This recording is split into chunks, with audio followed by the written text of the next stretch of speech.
everyone, it's me again, Kalliopi, and I am back with a new watercolor tutorial, and it's gonna be about how to use the negative space type of technique. Since my last video, I have been here trying to kind of enjoy summer and paint more. I have not been so successful with my whole plan about changing my life, but I have been doing more things than I used to, so that's a plus and I'm gonna keep that as a positive outcome.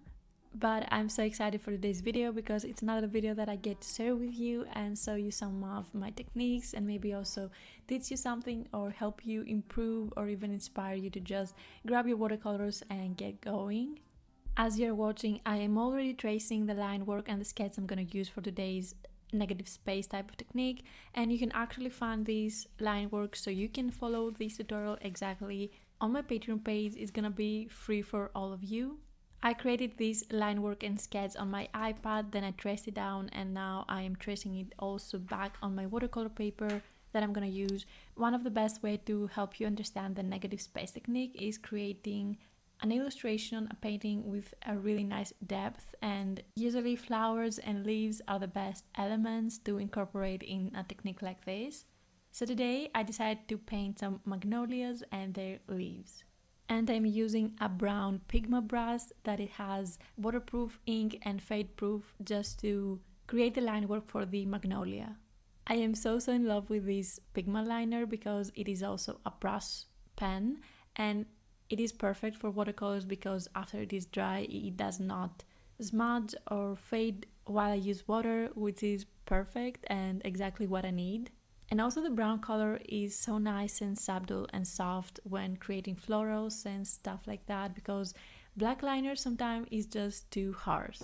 All the materials I will be using will be linked in the description box down below. You always ask me about what brushes I'm using, what colors, and generally all the art supplies, and I'm always linking them in the description box. So yeah, check it out. And also today I'm gonna use some new brushes that I have never used. I had them for a while. You can actually find them in one art haul I did, and I am so freaking excited because I have this full set and they look so good. And as I was trying to work out about how I'm gonna go with this tutorial, I even made a mock-up sketch on my iPad, and I also have the Magnolias reference on the side so I can see everything and even try some colors to figure out the color palette. And now starting with the main part of the tutorial, first step is wetting my whole page except the part where the flowers are in the center, and you don't have to use masking tape or masking fluid, you can just get away with it by placing the water around it. After all my page is covered and wet, I'm taking my color mix, which in this case is a really yellow ochre type of green. And truly, it can be any type of green you want. I just prefer the earthy tone, moody colors. So once again, I mixed that type of green. And I am placing it down as the first really thin layer of color. You want the first layer to be soft and subtle because we have so many more to come. We are starting out with a really soft layer because this value of green will be your lightest green on your leaves, because negative space technique depends on creating depth by adding darker and darker values on the paper. So this is your first layer with the lightest value. Do not worry about creating a smooth, flat color. It doesn't matter, we are creating leaves and everything has to be organic and we don't mind some texture. Also, you can see how amazing these brushes are. The point of the brush is so helpful to get into the little places I wanted it to be, and it also has the big belly, so it is just a really good combination of holding water but also being able to distribute it in places very thin, even with a big brush like this. And also on my Patreon you will be able to find the real-time process of this tutorial, so you can see exactly how I move my brushes, my hand, how I am handling my water and how everything dries. I know that seeing watercolor tutorials sometimes it is a bit tricky to understand the actual process and the drying process and how the color and the water behave on paper. So joining me on Patreon really helps me out and support my work that I am so thankful. And it is also the place where I share exclusive content like real times, other tutorials, and of course my bullet journals and printables and all the other type of art I am creating.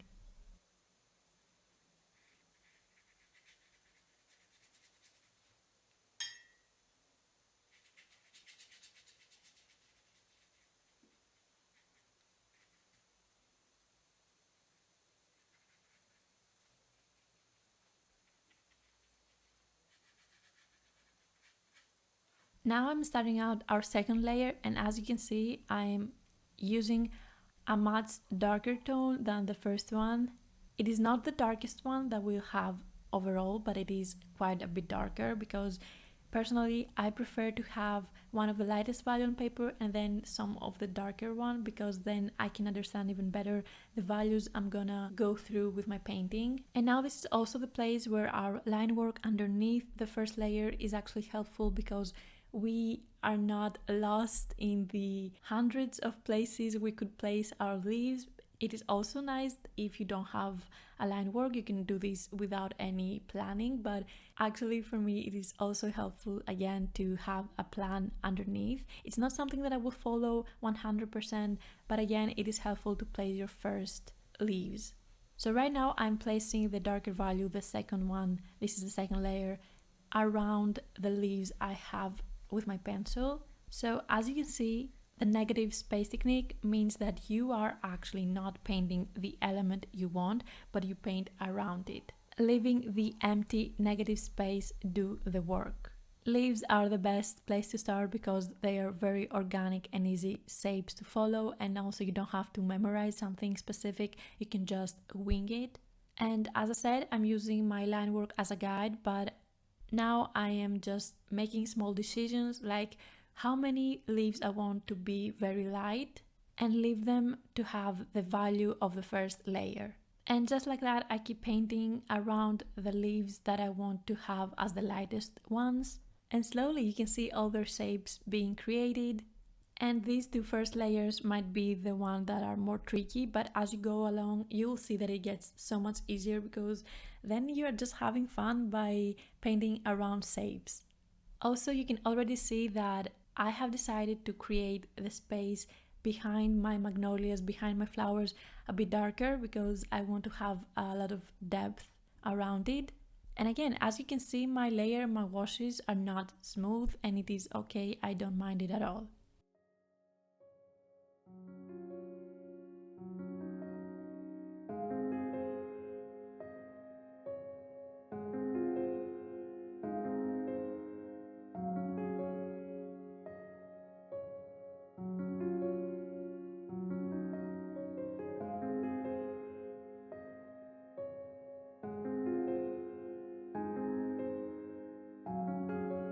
Moving on to the third layer, once again I'm doing exactly the same. Now I have mixed an even darker green, still the same type of shade. In order to keep making my green darker and darker, I add a tiny bit of black or brown, and I also even add less water, and it is a lot more opaque. And as you can see, as I'm drawing my third layer, you can actually understand that we had the first layer, the base layer, and the second layer was the one that helped me create the shapes and the leaves on the first layer. Now we're doing the third layer, which means it will help us create the shapes on the second layer. I hope that kind of makes sense. You're using this layer to create the shapes for the layer underneath. We are using the new darker value of each layer to paint around shapes and let the lighter color underneath create the shapes. I'm trying to find new ways to explain the negative space, except from the fact that we are painting around shapes with darker and darker values, but I hope it kind of makes sense. The whole idea of a layer above layer above layer, and how each new layer helps the layer underneath it to show through as the elements we want, which in this case, it is the leaves. Even creating the third layer, it is pretty obvious that by now we don't really care about the line work we had underneath for the leaves, because now we can just decide where to place the shapes. They are pretty easy to memorize. They are just oval shapes with pointy parts at the end, known as leaves. And slowly you're just adding up more and more, and you can see the whole floral part around the magnolias spreading and becoming bigger, and it is so beautiful. And once again, I have to admit how in love I am with these brushes. I don't know why I haven't been using them. I have them for about a year now, and it feels so silly that I didn't use them before, because they are so good.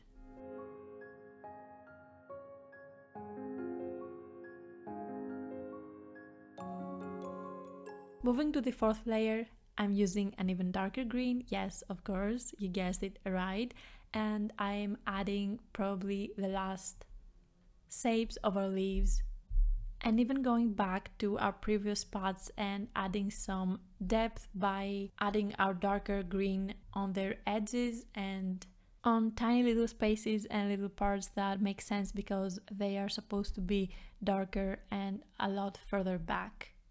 And also I'm starting to add small details like the leaf lines in the middle because we are going to create some veins and take this watercolor painting and illustration to a next level with just simple steps that will completely transform it. But of course you can just leave it as it is if you don't want to have extra details. And now that I am finished with adding layers and value and darker values on at least my top part of the painting, one way to really level it up is starting to add shadows on the actual leaves, which is so simple. All you have to do is create a really soft gradient on each leaf that you can do by just placing some color on the lower tip of the leaf and then using a wet kind of clean brush to drag the paint and cover the rest of the leaf. A very simple gradient. You will see me do this again and again because we have so many leaves, but it is a really nice way to showcase again and explain it once more. As you can see, all I do is place some color on the lower part of the leaf, cleaning my brush a bit on the water, tapping out excess water, and then coming back to spread the color I placed on the rest of the leaf, making the body of the leaf have this beautiful soft gradient. And sometimes, as the leaf is still wet, I'll grab a bit more color and place it on the end of the leaf to make it even a bit more dark and let the water do its job and helping out with the gradient effect.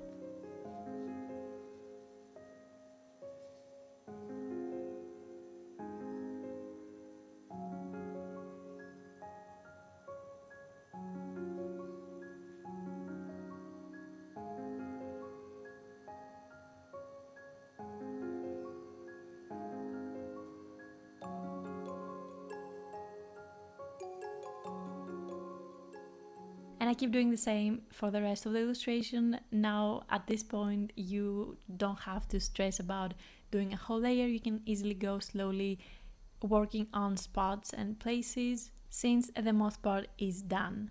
Again, with my darker green I am creating shapes and lines and adding up for my leaves, and again even adding the veins and the middle part of the leaves. So it is pretty clear that after a point it is just up to you on how you want the flow to go of the leaves and how your whole painting looks. But again, we had the first sketch and line work to help us decide the overall layout and of course the direction of the leaves that sometimes can be tricky to decide while you're painting also.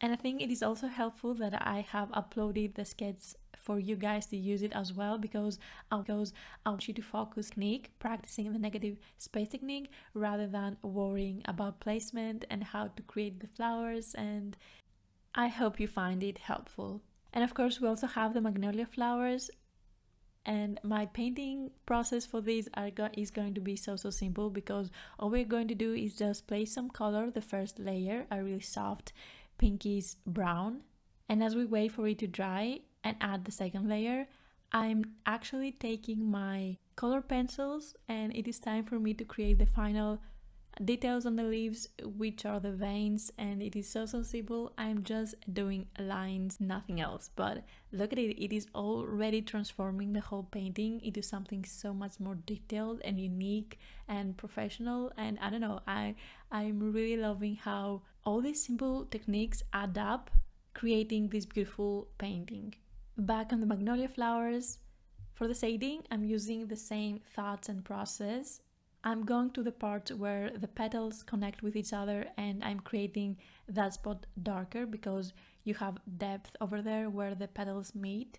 Each time adding a darker brownish pink, not really worrying about making it realistic looking, just placing some shadows and creating depth by just adding more layers. Small final touches here and there, and it is done. This is our negative space technique painting, and I really hope you enjoyed it.